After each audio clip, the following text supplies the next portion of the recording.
Rogers is following up on the story that he broke. So, Josh, you've now gotten a copy of the findings of that investigation. What does it say? Jerry, police concluded no laws were broken when they did that investigation, but the shelter is still being monitored by City Hall. You'll hear about the police findings in this story you're about to see. The report shows two different realities. On one side, the shelter is headed in a different direction under new supervision. Now, on the other, people who say they witnessed cats and dogs put down inhumanely have been shown the door. That looks good. That does look good. Nina Lopez is closing the door on something she loves. You owe me. I do. I do owe you. I owe you anyway. For her, the payoff is priceless. Letting me work here in a happy place. And there's still a lot to love. He I don't know, he looked like a wasabi. As part of Nina's road to rescue, Wasabi was taken from Bossier City Animal Control so Nina could help get him adopted. That won't happen anymore. After I got through spending an hour there taking pictures, I had already taken pictures and they called me outside.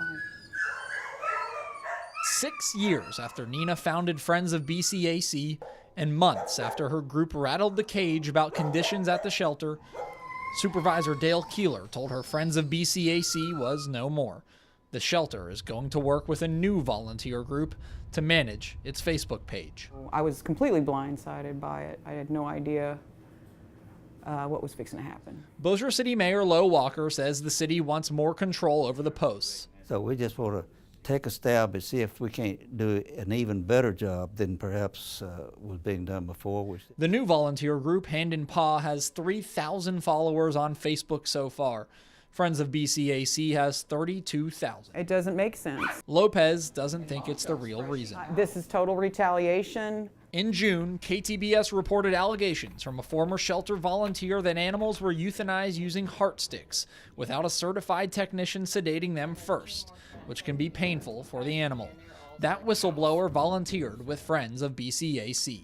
We did not take any position on the inhumane euthanasia. We didn't post anything about it.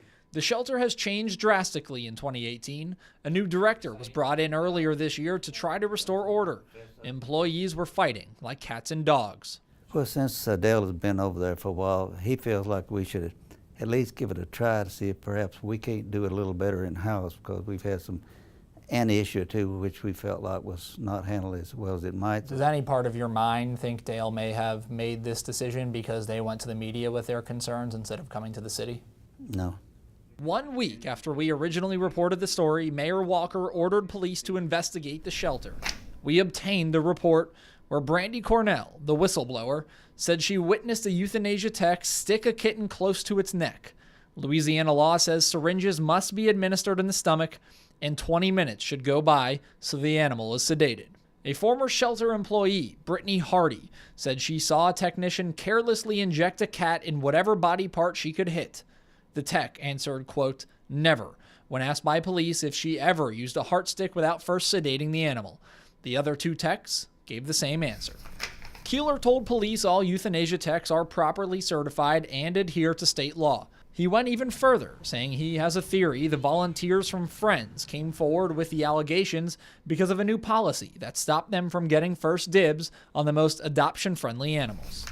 Ultimately, Detective Nicholas Schaefer could not find any evidence that illegal or inhumane euthanization procedures had taken place.